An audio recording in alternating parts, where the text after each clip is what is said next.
নাম এক, বেংক নাম্বাৰো এক, কিন্তু মানুহ হৈছে পৃথক দুই। হয়, মই উপস্থিত আছোঁ, মোৰ কাষত আছে দুগৰাকী মহিলা, দুয়োগৰাকী নাম কিন্তু একেই, সন্ধ্যা মণ্ডল। বেংকৰ ভুলৰ বাবে এটা একাউণ্টৰ বিপৰীতে এই দুয়োগৰাকী মহিলা মই দেখুৱাইছোঁ, এই দুয়োগৰাকী একে নাম সন্ধ্যা মণ্ডল। দুয়োগৰাকী মহিলাই কিন্তু লাভ কৰি আহিছে চৰকাৰী সুবিধা। এইগৰাকী সন্ধ্যা মণ্ডল ৭০ মহিলা, তেখেতে লাভ কৰে বৃদ্ধ পেঞ্চন, আৰু বিপৰীতে এখেত সন্ধ্যা মণ্ডলে লাভ কৰি আহিছে অৰুণোদয় আঁচনিৰ ধন। কিন্তু লক্ষণীয় কথাটো হৈছে তেওঁলোক দুয়োগৰাকীৰ কিন্তু বেংক নম্বৰ এটাই। ৮ বছৰ ধৰি এইগৰাকী সন্ধ্যা মণ্ডলে বৃদ্ধ পেঞ্চন লাভ কৰি আহিছে, আৰু বিপৰীতে প্ৰায় ২ বছৰ ধৰি অৰুণোদয় আঁচনি ধন লাভ কৰিছে এইগৰাকী সন্ধ্যা মণ্ডলে।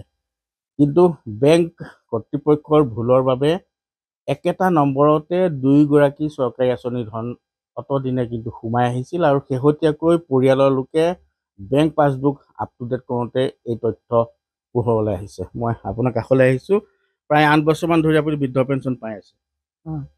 ৮ বছৰ ধৰি বৃদ্ধ পেঞ্চন পাই আছোঁ। এতিয়া গম পালে যে আপুনি আপোনাৰ একাউণ্টত এখেতৰ পইচাও সোমাই আছে, নহয় জানো?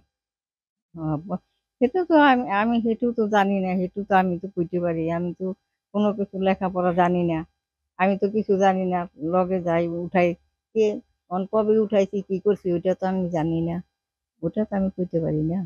হয়, কিয়নো অতি সাধাৰণ এই দুয়োগৰাকী মহিলা, আৰু যিহেতু অশিক্ষিত, তেওঁলোকে টিপ চহী দি বেংকৰ টকা যিকেইটা চৰকাৰী ধন সোমায় সেইকেইটা মুকলি কৰি লৈ আহে, আৰু আপুনি ২ বছৰ ধৰি একেটা একাউণ্ট নম্বৰতে পাই আছে অৰুণোদয়। কেতিয়া গম পালে যে একেটা নম্বৰ দুয়োগৰাকী সোমাই আছে? ৩ দিন মান হ'ল গম পালো যে আমার এইটো একাউন্ট একেই হয়ে আছে আর পয়সা তাত সোমাই আছে। বেংক যেতিয়া পাছবুক খুলিছিল আপোনালোকেতো নিজে নিজে ডকুমেণ্টবোৰ দিছিল? দিছো, তেতিয়া দিছো। নাম একে হোৱাৰ বাবে একাউণ্ট নম্বৰ কিয় এটা হ'ল? সেইটো নাজানো কিহৰ কাৰণে হ'ল, আমিও নাজানো যে তাৰ যে নাম সন্ধ্যা, সেইটো আমি নাজানো। আপুনি এখেতৰ নাম সন্ধ্যা মণ্ডল বুলি নাজানে? নাজানো, সেই পৰহি দিন জানিলো যে খুৰীৰ নাম সন্ধ্যা মণ্ডল। আপুনি এখেতৰ নাম সন্ধ্যা মণ্ডল বুলি জানিছিল নে? নাম আপুনি জানে? আমি তো জানি আপুনি এখেতৰ নাম জানে কিন্তু আপুনি নাজানে, কিন্তু একে নাম হোৱাৰ বাবে এটা একাউণ্ট ভুলটো কিন্তু বেংকৰ নহয় জানো? বেংকৰ ভুল, এইটো আমাৰ লোকেতো ভুল কৰা নাই, এইটো বেংকেই ভুল কৰিছে। এটা একাউণ্টত হৈ আছে, সোমাই আছে। এতিয়া কি ক'ব? পইচা কেইটাতো আপোনালোকে পাই আছে, পাবই লাগিব। পইচাটো আমাৰ পাবই লাগিব, নহলে কেনেকুৱা চলিব? কি ক'ব আপুনি? আমি কি কৰো মানে সৰকাৰে যা কৰে এখন আপনি তাই আপোনাৰ পইচা কেইটা পাব লাগিব। পয়সা কটা তো পাব লাগিব, দুখীয়া মানুহ কৰিছি পইচা তো পাব লাগিব। হয়, বেংক কৰ্তৃপক্ষৰ ভুলৰ বাবে এতিয়া চিন্তাত পৰিছে এই দুগৰাকী সাধাৰণ মহিলা, কিয়নো তেওঁলোকে বৃদ্ধ পেঞ্চন আৰু অৰুণোদয় ধনকেইটা পাই আহিছে, আৰু সেইকেইটাৰে তেওঁলোকে মাহটো যেনে তেনে যোৰা টপলি মাৰি চলিছে, কিন্তু হঠাৎ বন্ধ হৈ যাব নেকি এনেধৰণৰ এটা শংকা মনলৈ আহিছে। কিন্তু বেংক কৰ্তৃপক্ষই শুধৰণি কৰি দিয়াটো প্ৰয়োজন। মই স্থানীয় লোক আছে, তেওঁলোকৰ লগতো কথা পাতিম। কি ক'ব? বেংকৰ ভুলৰ বাবে হৈছে এই সমস্যা? বেংকৰ ভুলৰ বাবে হৈছে, বেংকৰ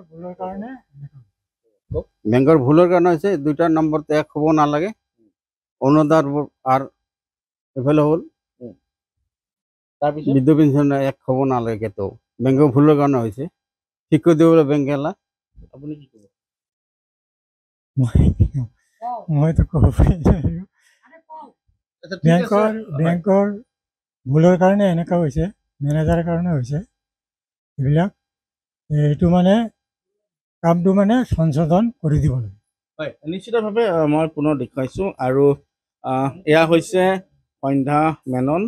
সন্ধ্যা মণ্ডল, দুয়োগৰাকীৰে একেটা বেংকত একে নাম্বাৰতে তেজপুৰ পাঞ্জাৱ বেংকত যিহেতু তেওঁলোকৰ একাউণ্ট আছে, আৰু এই একেটা একাউণ্টতেই দুয়োগৰাকীৰ বৃদ্ধ পেঞ্চন আৰু অৰুণোদয় সোমাই আহিছে, আৰু শেহতীয়াকৈ যিহেতু এই কথা পোহৰলৈ আহিছে, গতিকে বেংক কৰ্তৃপক্ষই এই দুয়োগৰাকী অতি সাধাৰণ মহিলাৰ এই একাউণ্ট শুদ্ধ কৰি তেওঁলোকক এটা নতুন একাউণ্ট গঠন কৰি যি চৰকাৰী আঁচনি ধন তেওঁলোকে লাভ কৰি আছে তাৰ পৰা যাতে বঞ্চিত নহয়, সেই ক্ষেত্ৰত বেংক কৰ্তৃপক্ষই গুৰুত্ব দিয়াটো অতিকৈ প্ৰয়োজন হৈ পৰিছে। আপুনি বিচৰা বাতৰি পাব কেৱল নিউজ 18 এপত। নিউজ 18 এপ ডাউনলোড কৰিবলৈ স্কেন কৰক এই QR কোড। গুগল প্লে ষ্টৰতো পাব এই নিউজ 18 এপ।